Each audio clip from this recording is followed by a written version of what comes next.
Ternyata adanya orang yang mengaku sebagai dzurriyyah Nabi atau sebagai cucu Nabi atau sebagai keturunan Nabi itu tidak hanya terjadi di zaman sekarang saja, yakni terkait tentang polemik Habaib Ba'alawi dari Yaman. Karena sebagaimana kita ketahui hingga saat ini pihak Ba'alawi atau pihak para Habaib dari Yaman itu kan tidak bisa membuktikan bahwa mereka adalah dzurriyyah Nabi, meskipun selama ini mereka sering mengatakan bahwa mereka adalah dzurriyyah Nabi. Hal itu tentu saja karena ada tesis ilmiah Kiai Imaduddin Utsman Al-Bantani yang menyatakan bahwa nasab Ba'alawi atau para habaib dari Yaman itu terputus dan tidak tersambung kepada Kanjeng Nabi. Dan hingga saat ini pula para habaib itu tidak bisa membantah kajian ilmiah tersebut.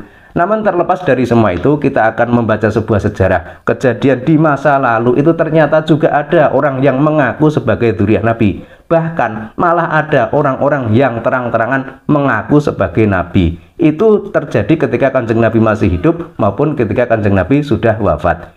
Ini ada sebuah cerita, ada beberapa kisah, kita bacakan bersama ya. Nomor 1, Musailamah Al-Kadzab dan Sajjah binti Al-Haris. Musailamah itu mengaku Nabi saat Rasulullah masih hidup. Ini kan gila banget ini.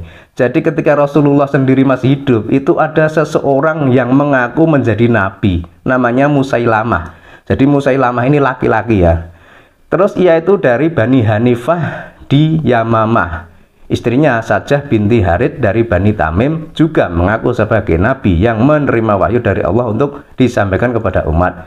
Dia mempunyai istri bernama Sajjah binti Al-Harits. Dia juga mengaku sebagai Nabi. Jadi nabinya ada dua. Satunya Musailamah, yang kedua itu istrinya sendiri. Dalam riwayat, saat mempersunting Sajjah, Musailamah ini memberikan mas kawin berupa cuti sholat asar kepada keluarga Sajjah. Tentu saja saat itu seluruh Bani Tamim libur sholat asar. Jadi kala itu ada seorang lelaki bernama Musailamah itu mengaku sebagai Nabi. Bahkan ketika ia hendak mempersunting Sajjah, itu ia memberikan cuti sholat asar kepada keluarga Sajjah. Tentu saja seluruh Bani Tamim, yakni keluarga Sajjah, itu tidak melakukan sholat asar karena cuti tadi ya. Setelah Rasulullah SAW wafat, mereka semakin leluasa dalam menyebarkan pemahamannya. Jadi setelah Kanjeng Nabi itu wafat, itu si Musailamah dan istrinya itu makin gencar lagi memperluas kekuasaannya, memperluas pengaruhnya. Khalifah Abu Bakar As-Siddiq tidak tinggal diam. Abu Bakar beserta kaum muslimin mengajak mereka dan pengikutnya kembali ke jalan yang lurus, tetapi ajakan itu ditolak. Abu Bakar mengerahkan kaum muslimin untuk memerangi mereka. Dalam perang Yarmuk, kaum muslimin bentrok dengan pasukan Musailamah dan Musailamah berhasil dibunuh oleh Wahsy bin Harb. Sedang Sajjah di akhir hayatnya bertaubat dan kembali kepada pelukan Islam. Jadi ketika itu Khalifah Abu Bakar itu mengerahkan pasukan muslim untuk menangkap atau memerangi Musailamah tadi, karena terang-terangan mengaku sebagai Nabi. Padahal itu sudah jelas Nabi terakhir itu hanya Nabi Muhammad SAW. Tapi ada orang yang mengaku sebagai Nabi, yakni bernama Musailamah dan istrinya bernama Sajjah. Kemudian akhirnya si Musailamah ini meninggal karena peperangan tadi, sementara istrinya Sajjah itu bertobat dan kembali kepada Islam. Selanjutnya ini ada lagi kisah yang nomor 2, yakni tentang Aswad Al-Angsi. Nama sebenarnya itu Ailat bin Kangab bin Auf Al-Angsi. Ia keturunan bangsa Habasyah yang tinggal di Jazirah Arab. Ia berkulit hitam. Itu sebabnya ia dipanggil Aswad. Aswad mumpuni dalam dunia perdukunan serta mahir melakukan sihir. Aswad mengaku Nabi saat Rasulullah menjelang jatuh sakit. Jadi si Aswad ini mengaku menjadi Nabi ketika detik-detik Kanjeng Nabi Muhammad SAW itu sedang sakit. Iya, si Aswad ini dikenal sebagai orang yang fasih lisannya. Ia mampu memutarbalikkan kebatilan menjadi kebajikan. Banyak orang awam yang menjadi pengikutnya. Jadi si Aswad ini punya keahlian khusus ya. Jadi bisa memutarbalikkan fakta yang ada, memutarbalikkan sebuah kebatilan menjadi sebuah kebaikan. Ini kan sangat menghebohkan mungkin ya kala itu ya. Jadi otomatis karena lisannya itu memang lincah, memang pandai memutarbalikkan fakta yang ada, memutarbalikkan sejarah. Akhirnya banyak orang yang tertipu dan ikut dengan si Aswad ini tadi. Ajaran Aswad berhasil tersebar di Yaman. Ia mengaku bahwa malaikat telah memberikan wahyu dan memberitahukan hal-hal gaib kepadanya. Jadi ajaran Aswad berhasil tersebar di daerah Yaman. Ia mengaku bahwa malaikat telah memberikan wahyu dan memberitakan hal-hal gaib kepadanya. Namun Asad berhasil dibunuh oleh kaum muslimin menjelang Rasulullah SAW wafat. Jadi yang harus digarisbawahi di sini, si Aswad ini berhasil menyebarkan ajarannya di negara Yaman. Sekarang kalau kita kembali membahas polemik nasab habaib yang ada di negeri ini, sebagaimana kita ketahui para habaib itu kan datangnya itu dari Hadramaut, dari Yaman. Hadramaut itu sebuah lembah di Yaman.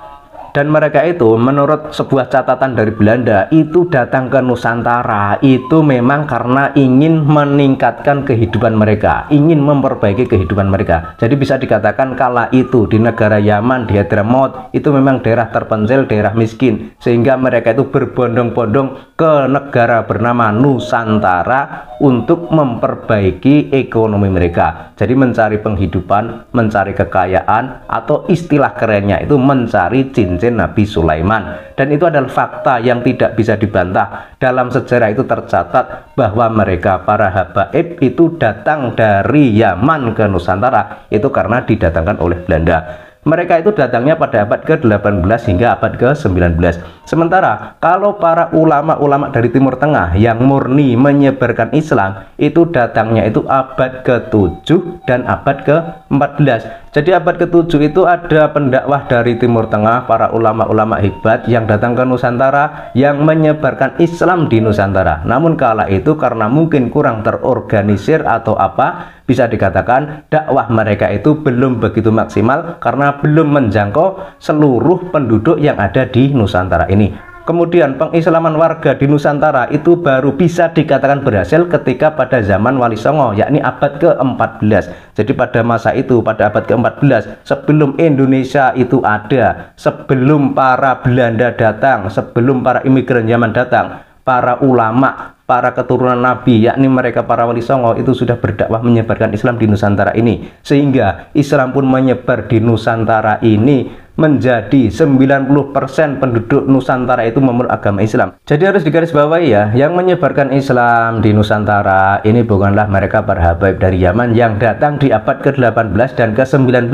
tapi yang menyebarkan Islam di Nusantara ini adalah mereka para ulama yang datang di abad ke-7 maupun abad ke-14. Dan ketika para habaib yang datang di Nusantara, yakni ketika abad ke-18, abad ke-19, itu Islam sudah merata di Nusantara ini. Di Nusantara sudah banyak sekali ulama-ulama ternama yang terkenal di dunia. Sehingga jika misalkan para habaib ini kok mengaku sebagai orang yang menyebarkan Islam di Nusantara, nah itu adalah berita yang harusnya kita counter, kita bantah karena itu tidak sesuai dengan fakta atau data yang ada di masa lalu.